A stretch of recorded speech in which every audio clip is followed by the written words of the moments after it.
Na katika makala yetu kuhusu Ifahamu China, tunaangazia tangazo la serikali ya China ambalo limeanzishwa kwa juma la kusoma litakalokuwa likiadhimishwa kila mwaka kuanzia mwaka ujao. Hatua hii inalenga kukuza utamaduni wa kusoma miongoni mwa wananchi, hususan vijana, na inaashiria dhamira ya taifa hilo ya kuimarisha maarifa, ubunifu na maendeleo kupitia elimu na usomaji wa vitabu. Tazama.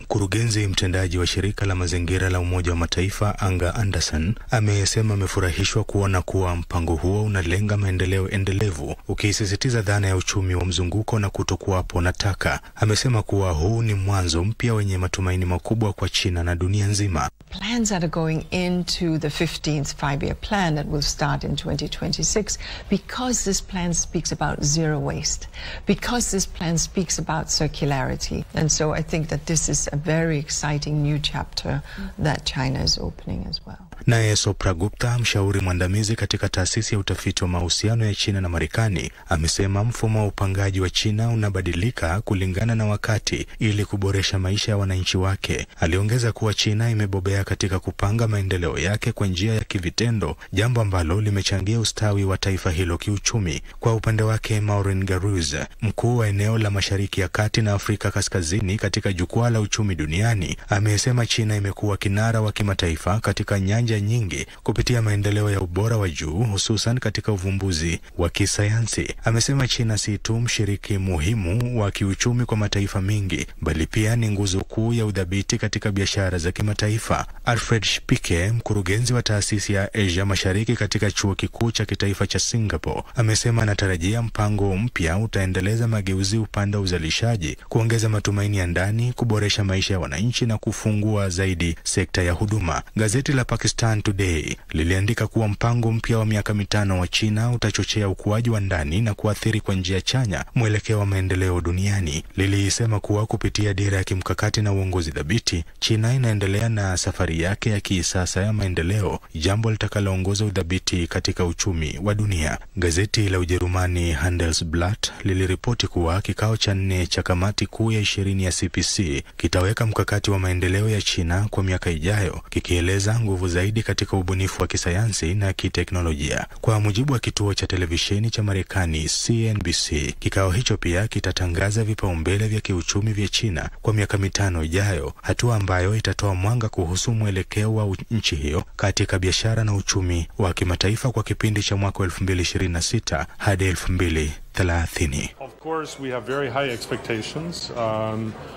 We think it is an opportunity to advance what China ultimately wants to do over the next couple of years. I'm sure there will be a lot on high quality growth. There will also be emphasis on continued supply side reform. But we also hope that there will be more emphasis on strengthening the consumption side, improving the livelihood of people, and to further open up the economy. I think in particular the service sector will probably be mentioned.